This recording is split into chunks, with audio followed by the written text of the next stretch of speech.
what's about 23 minutes in hell.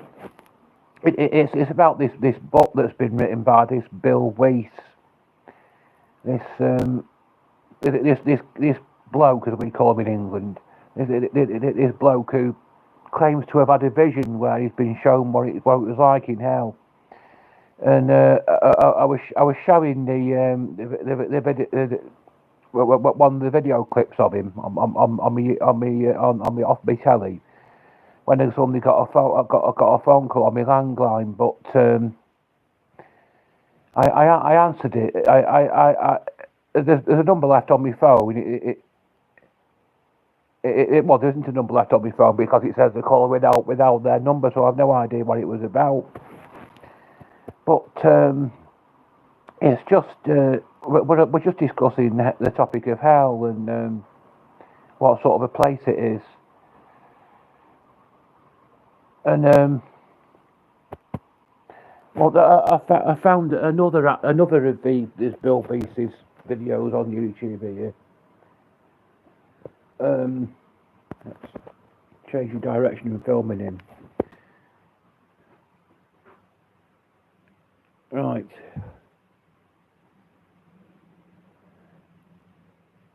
How can we deliver energy to a world that can't stop? Ongoing energy access is essential for people.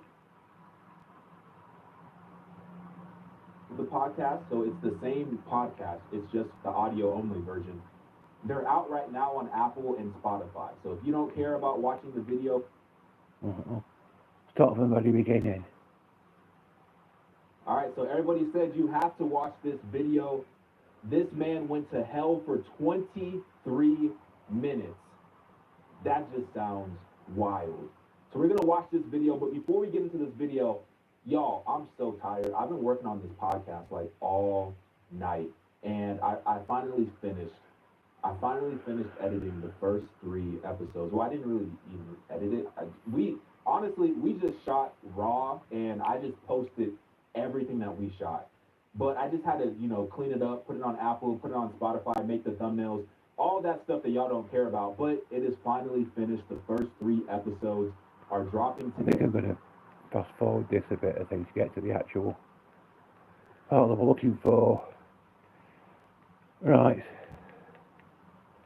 I think that's where it's... Bring people closer to Christ. That's amazing. Let's get into the video. Bible say, and what about people who've actually been there? Well, we've got first. Let me back it up. This is a special week, and we're talking about the. Hold on. Should I speed it up? I'm gonna speed it up to. I know some of y'all don't like this, but I'm gonna speed it up to 1.25 speed, just because sometimes I can't listen like at normal pace. Gee, that's how tired I am. I've been working on this podcast all night. All right, let's go. This is a special week, and we're talking about the ultimate for all of us. Where do we go after we die? What about heaven? What about hell? What does the Bible say? And what about people who've actually been there? Well, we've got first-hand testimonies. Well, according to a Harris poll, 69% of Americans believe in hell, but only 1% think they're going to go there. They're going to have some people. He said 69, according to a poll, 69% of Americans believe in hell, but only 1% believe that they're going to go there. So y'all all claiming to put your faith in Jesus Christ? If so, that's incredible. But I don't think that all y'all are putting your faith in Jesus Christ the way that the Bible tells us to. That's really interesting. 69% believe in hell. Only 1% believe they don't go there. Then, hey, it must be a lot of people who think they're good people. What did somebody tell me? One of my friends told me today, not today, a couple days ago, that they were talking to somebody about going to hell and if they're going to go to heaven or if they're going to go to hell.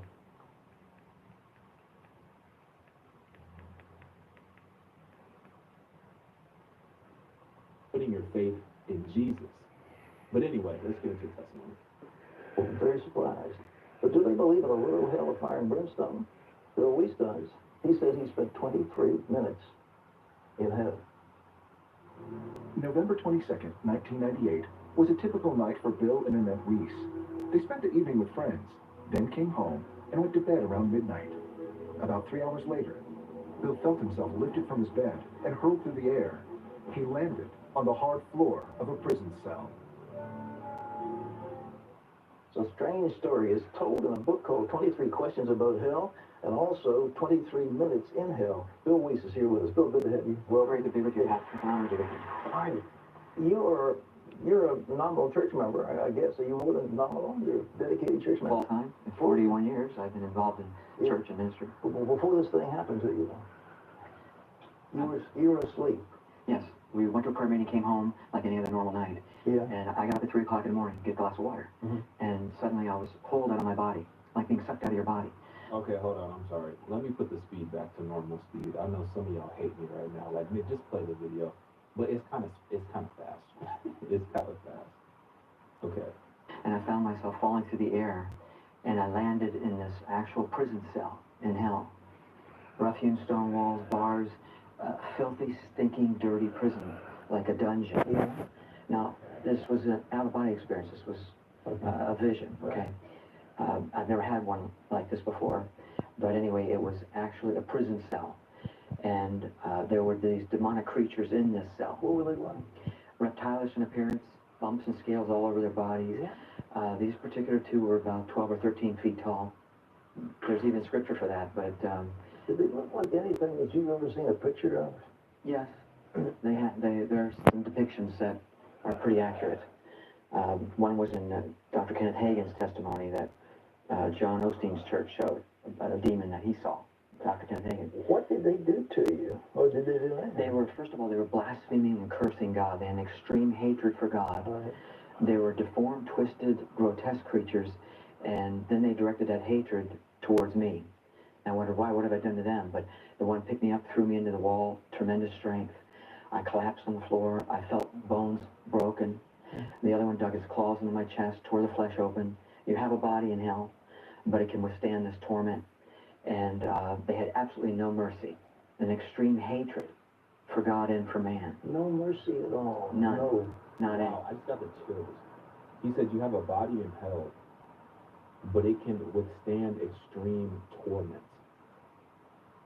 That is wild. You know something else I was thinking as he was talking? I don't know if this is a verse in the Bible or if I heard a pastor or somebody say this, but they were saying that, you know, in hell, everyone is nameless. Everyone is faceless. Nobody has an identity. So if you were the most famous person on this earth, it does not matter when you get to hell. You are a nobody. You are nameless. You are faceless. And just like he's saying, you have a body, but you're able to withstand all of the torments, and you still feel everything and experience everything. That is wild.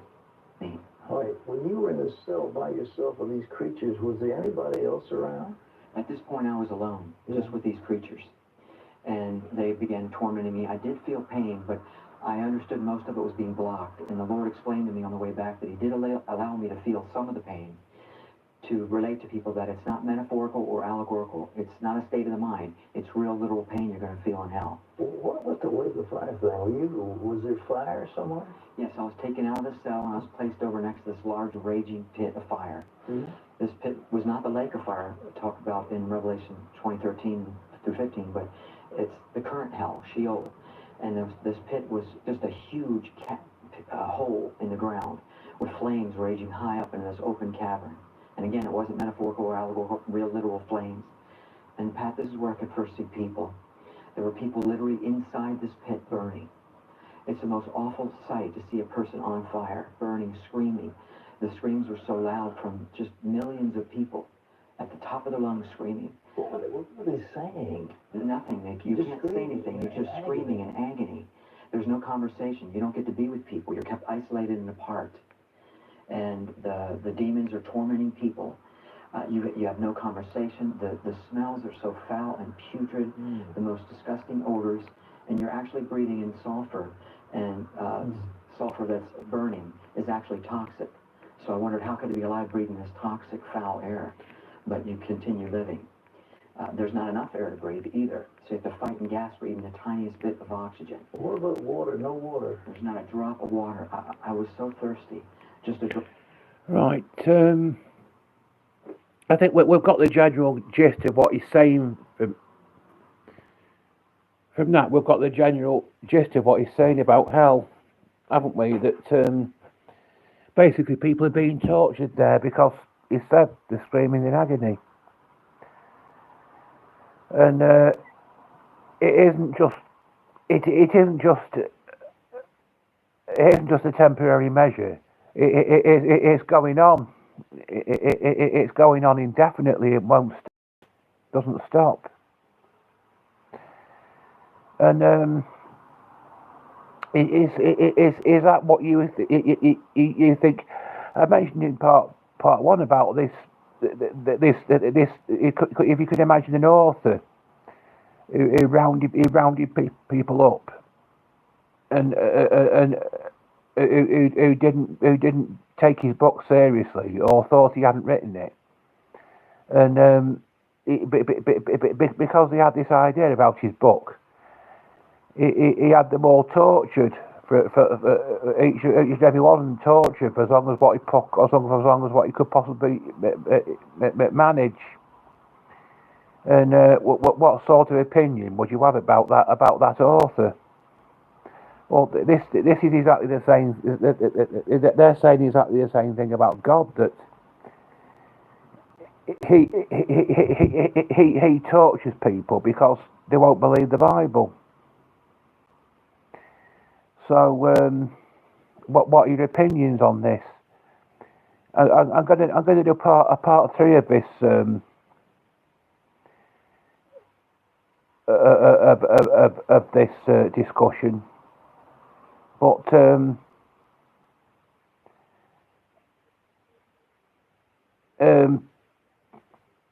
I mean, people give the excuse for belief, because God is a higher. Is it because? Anyway, so someone's on the phone again. I've got to leave. Sorry, but right.